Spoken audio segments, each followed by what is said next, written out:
আসসালামু আলাইকুম। সংবাদে আপনাদের সবাইকে স্বাগত জানাচ্ছি। আমি ফিরোজ তোহা। শুরুতেই সংবাদ শিরোনাম। বাংলাদেশের সর্বশেষ গুরুত্বপূর্ণ আপডেট সংবাদে আপনাকে স্বাগত। শুরুতেই সংবাদ শিরোনাম, পরে বিস্তারিত। শুরুতেই জানাবো, 4 দিনের রাষ্ট্রীয় সফরে আসছেন জাতিসংঘের মহাসচিব। আজ বিকেলে ঢাকায় আসছেন তিনি। 4 দিনের সরকারি সফরে ঢাকায় আসছেন জাতিসংঘের মহাসচিব অ্যান্টোনিও গুতেরেস। আজ বৃহস্পতিবার 13 মার্চ বিকাল 5টায় এমিরেটস এয়ারলাইন্সের একটি ফ্লাইটে হজরত শাহজালাল আন্তর্জাতিক বিমানবন্দরে অবতরণ করার কথা রয়েছে জাতিসংঘ মহাসচিবের। এরপর জানাবো, রোহিঙ্গা সংকট সমাধানের গতি পাবে বললেন প্রেস সচিব।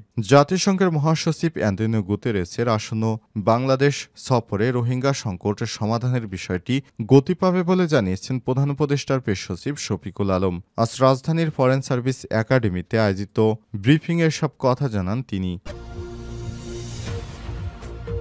এদিকে বড় পরিবর্তন আসছে পুলিশের নিয়োগে। ক্ষমতাচ্যুত আওয়ামী লীগ সরকারের সময় উচ্চাভিলাষী অতিমাত্রা অপেশাদার পুলিশ সদস্যদের বিধির বহির্ভূত বল প্রয়োগের কারণে ভেঙে পড়া পুলিশ বাহিনীকে ঢেলে সাজানোর উদ্যোগ নিয়েছে সরকার। পুলিশের নিয়োগ ও প্রশিক্ষণের ক্ষেত্রে বড় ধরনের পরিবর্তন আনা হচ্ছে। এসব বিষয়ে পুলিশের পলিসি গ্রুপে একাধিক সভা হয়েছে। জানাবো, একটি গোষ্ঠী নির্বাচনের পরিবেশ বাধাগ্রস্ত করছে বললেন অধ্যাপক মিয়া গোলাম পরোয়ার। বাংলাদেশে একটি রাজনৈতিক দল দেশে অস্থিরতার মাধ্যমে নির্বাচনের পরিবেশ বাধাগ্রস্ত করছে বলে উল্লেখ করেছেন বাংলাদেশ জামাত ইসলামের সেক্রেটারি অধ্যাপক মিয়া গোলাম পরোয়ার। এদিকে গুলিতে পা হারানোর 10 বছর পর 7 পুলিশসহ 31 জনের বিরুদ্ধে মামলা। কুমিল্লার নাঙ্গালকোটের একটি মসজিদের মুয়াজ্জিনকে তুলে নিয়ে পায়ে গুলি করার অভিযোগে 10 বছর পর মামলা করেছেন ভুক্তভোগী। আজ কুমিল্লার জেলা ও দায়রা জজ আদালতে তিনি মামলাটি দায়ের করেন। এতে নাঙ্গলকোট থানা তৎকালীন ওসি মোহাম্মদ নজরুল ইসলাম সহ 7 জন পুলিশ সদস্য ও স্থানীয় আওয়ামী লীগের বিভিন্ন পর্যায়ের নেতাসহ মোট 31 জনকে আসামি করা হয়েছে।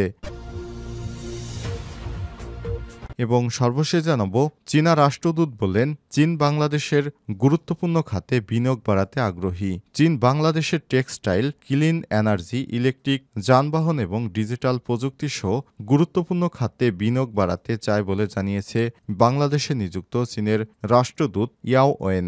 আজ ঢাকায় এক সেমিনারে তিনি দুই দেশের মধ্যে বাণিজ্য সহযোগিতা সম্প্রসারণ এবং অর্থনৈতিক সম্পর্ক গভীরতার জন্য বেইজিংয়ের প্রতিশ্রুতি পুনর্ব্যক্ত করেছেন। প্রিয় দর্শক, এতক্ষণ শুনছিলেন সংবাদ শিরোনাম, এবারে বিস্তারিত।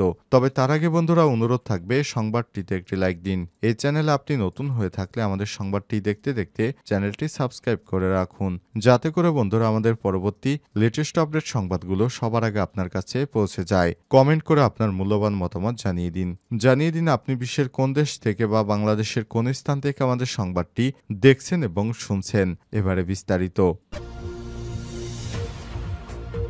4 দিনের সফরে বিকেলে ঢাকায় আসছেন জাতিসংঘের মহাসচিব। আগামী 4 দিনের সফরে আজ ঢাকায় আসছেন জাতিসংঘের মহাসচিব অ্যান্টোনিও গুতেরেস। বৃহস্পতিবার 13 মার্চ বিকাল 5টায় এমিরেটস এয়ারলাইন্সের একটি ফ্লাইট ইকে 586 বিমানে হজরত শাহজালাল আন্তর্জাতিক বিমানবন্দরে অবতরণ করার কথা রয়েছে মহাসচিবের। বিমানবন্দরে তাকে অভ্যর্থনা জানাবেন পররাষ্ট্র উপদেষ্টা তৌহিদ হোসেন। জাতিসংঘ মহাসচিবের 4 দিনের সফরসূচি তুলে ধরে বুধবার 12 মার্চ উপপ্রেস সচিব আজাদ মজুমদার জানান, অ্যান্টোনিও গুতেরেস বৃহস্পতিবার বিকাল 5টায় ঢাকায় আসবেন। আগামী 16 মার্চ তিনি ফিরে যাবেন। এই 4 দিনের মধ্যে মূলত শুক্র ও শনিবার তার মূল কর্মসূচি রয়েছে। এর মধ্যে শুক্রবার 14 মার্চ প্রধান উপদেষ্টা অধ্যাপক ড মোহাম্মদ ইউনূস ও পররাষ্ট্র উপদেষ্টা তৌহিদ হোসেনের সঙ্গে সাক্ষাৎকার করে তিনি একই দিন রোহিঙ্গা শিবিরে যাবেন। একই সঙ্গে কক্সবাজারে যাবেন প্রধান উপদেষ্টা। তবে কক্সবাজারের প্রধান উপদেষ্টা আলাদা কর্মসূচি রয়েছে। অন্যদিকে কক্সবাজারের প্রায় 1 লক্ষ রোহিঙ্গার সঙ্গে ইফতার করবেন প্রধান উপদেষ্টা অধ্যাপক ড মোহাম্মদ ইউনূস এবং জাতিসংঘ মহাসচিব অ্যান্টোনিও গুতেরেস। শুক্রবার প্রধান উপদেষ্টার উদ্যোগে রোহিঙ্গা শরণার্থী শিবিরে এই ইফতার পার্টির আয়োজন করা হয়েছে। উপপ্রেস সচিব আজাদ মজুমদার আরও জানিয়েছেন, শনিবার 15 মার্চ জাতিসংঘ মহাসচিব একটি কর্মব্যস্ত দিন কাটাবেন। তিনি সকালে জাতিসংঘের ঢাকা কার্যালয় পরিদর্শন করবেন। তার দুপুরে জাতীয় ঐক্যমত্য কমিশন এবং সুশীল সমাজের সঙ্গে বৈঠক করবেন। এছাড়াও তিনি সেদিন সংবাদ সম্মেলনে বক্তব্য দেবেন। সেদিনই জাতিসংঘের মহাসচিবের সম্মানে ইফতার ও রাতের খাবারের আয়োজন করছেন প্রধান উপদেষ্টা বলেও জানিয়েছেন তিনি। জাতিসংঘের মহাসচিবের বাংলাদেশ সফর রোহিঙ্গা সংকটের সমাধানের গতি পাবে বললেন প্রেস সচিব। অন্তর্বর্তীকালীন সরকারের প্রধান উপদেষ্টা অধ্যাপক ড মোহাম্মদ ইউনূসের প্রেস সচিব শফিকুল আলম জানিয়েছেন, জাতিসংঘের মহাসচিব অ্যান্টোনিও গুতেরেস ঢাকায় সফরের পর রোহিঙ্গা সমাধানের অনেক সম্ভাবনা দেখা দিয়েছে। রোহিঙ্গা সমস্যা সমাধানে কূটনৈতিক তৎপরতা বৃদ্ধি পাবে। এছাড়াও রোহিঙ্গা সংকট সমাধানে জাতিসংঘের মহাসচিব প্রফেসর ড মোহাম্মদ ইউনূসকে আগে থেকেই সহায়তা করে আসছেন। নতুন করে দেখা যাক এ বিষয়টি নিয়ে তারা আলোচনার মাধ্যমে রোহিঙ্গাদের প্রত্যাবর্ষণ করতে পারে কিনা মিয়ানমারে, সে বিষয়টি সবথেকে বেশি গুরুত্ব পাবে। উল্লেখ্য, শেখ হাসিনার সময় রোহিঙ্গারা বাংলাদেশে এসেছিল। তারা বাংলাদেশে থাকার পর বাংলাদেশের সমস্যা পর্যায়ক্রমে বাড়তে থাকে। যেখানে তাদের আশ্রয় দেওয়া হয়েছে টেকনাফের, উখিয়া সহ কক্সবাজারে যেসব জায়গায় তাদের আশ্রয় দেওয়া হয়েছে সেই জায়গাগুলো বস্তি এলাকায় পরিণত হয়েছে। পাশাপাশি পুরো দেশটাকে অস্থিতিশীল করার জন্য রোহিঙ্গারা অনেক ভূমিকা রাখছে। তারা মাদক ও ইয়াবাসহ বিভিন্ন নেশাজাতীয় দ্রব্য দেশের জনগণের মাধ্যমে বিক্রি করে অবৈধভাবে তারা বাংলাদেশের নাগরিকত্ব নিয়েছে। এমনইভাবে অনেক আওয়ামী লীগের প্রভাবশালী নেতার মাধ্যমে তারা বাংলাদেশের নাগরিকত্ব নিয়েছে। বিষয়টি তদন্তের মাধ্যমে বেরিয়ে এসছে। এই বিষয়টি বেরিয়ে আসার পরই রোহিঙ্গাদের তাদের দেশে ফেরানো সহ নানা উদ্যোগ গ্রহণ করেছে অন্তর্বর্তীকালীন সরকার। এই উদ্যোগের ধারাবাহিকতায় জাতিসংঘের মহাসচিব অ্যান্টোনিও গুতেরেসকে বাংলাদেশে আমন্ত্রণ জানিয়েছে অন্তর্বর্তীকালীন সরকার। তার আমন্ত্রণের পত্র গ্রহণ করে জাতিসংঘের মহাসচিব 4 দিনের সরকারি সফরে আজ ঢাকায় আসছেন।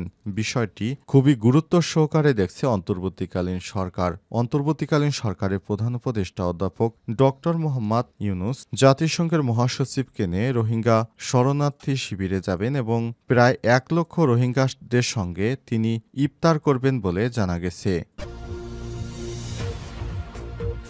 বড় পরিবর্তন আসছে পুলিশের নিয়োগে। ক্ষমতাচ্যুত আওয়ামী লীগ সরকারের সময় উচ্চাভিলাষী অভিমাত্রায় অপেশাদার পুলিশ সদস্যদের বিধি বহির্ভূত বল প্রয়োগের কারণে ভেঙে পড়া পুলিশ বাহিনীকে ঢেলে সাজানোর উদ্যোগ নিয়েছে সরকার। পুলিশ নিয়োগ ও প্রশিক্ষণের ক্ষেত্রে বড় ধরনের পরিবর্তন আনা হচ্ছে। সব বিষয়ে পুলিশের পলিসি গ্রুপে একাধিক সভা হয়েছে। সব সভায় পুলিশ নিয়োগ বিধি ও প্রশিক্ষণে ব্যাপক ইতিবাচক পরিবর্তন করা হয়েছে। পাশাপাশি পুলিশ সংস্কার কমিশনের সুপারিশের আলোকে বল প্রয়োগ পদ্ধতি, অপারেশনাল অভিযান সহ বিভিন্ন ইস্যুতে ব্যাপক পরিবর্তন আনা হয়েছে। সব মিলিয়ে পেশাদারিত্ব ফিরে এসেছে বাংলাদেশ পুলিশের। সংশ্লিষ্টদের সঙ্গে আলাপ আলোচনা ও বিভিন্ন পর্যবেক্ষণ করে সব তথ্য জানা গেছে, বিগত আওয়ামী লীগ সরকারের পুরো সময় কিছু অপেশাদার কর্মকর্তার কারণে পুলিশ একটি দলীয় বাহিনীতে পরিণত হয়েছিল।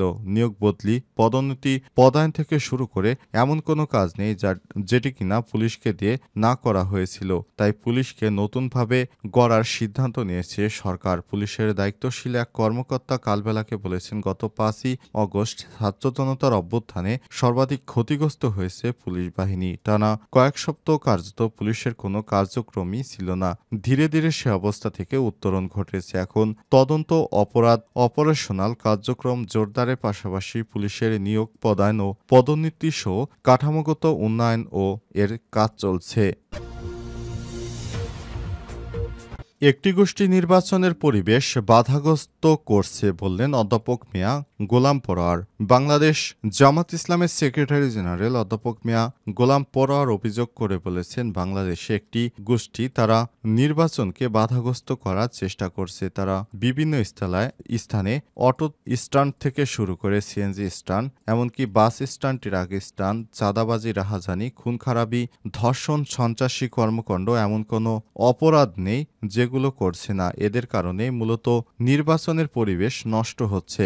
তারা চুরি ডাকাতির মতো জঘন্য অপরাধ থেকে শুরু করে ধর্ষণের মতো কুখ্যাত অপরাধ, এমনকি এমন কোনো বাংলাদেশে অপরাধ নেই যা তারা করছে না। মাদকদ্রব্য সেবন, অবৈধ চোরাচালান থেকে শুরু করে সব ধরনের অপরাধই ওই রাজনৈতিক গোষ্ঠী করছে বলে মন্তব্য করেছেন তিনি। তিনি আরও জানান, দেশটাকে স্থিতিশীল করার জন্য ভূমিকা রাখা উচিত, কিন্তু তারাই এখন দেশটাকে লুটেপুটে খাচ্ছে। এমন রাহাজানি আমরা আগে কখনোই দেখিনি। বিষয়টি অত্যন্ত মর্মস্পর্শী যে বাংলাদেশকে স্বাধীন করলাম ফ্যাসিজমের হাত থেকে, আবার নতুন ফ্যাসিজম এসে হাজির। এদের হাত থেকে বাংলাদেশের জনগণকে মুক্ত করাই এখন বড় চ্যালেঞ্জ হয়ে দাঁড়িয়েছে।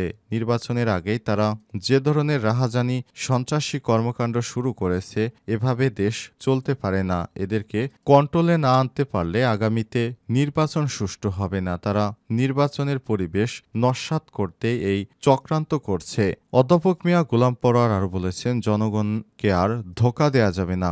বিশ্বায়নের যুগে মানুষ এখন সচেতন, মানুষ বাস্তবতা বুঝে, তাই মানুষ যেভাবে চায় সেভাবেই রাজনীতি করা দরকার। নিজেরও দলের রাজনীতি পরিহার করে জনগণের কল্যাণে দেশ এবং জাতির স্বার্থে রাজনীতি করা এবং রাজনৈতিক প্রতিহিংসা বলে জাতীয় ঐক্যের মধ্য দিয়ে কোরআনের বাংলাদেশ গড়ার আহ্বান জানান তিনি।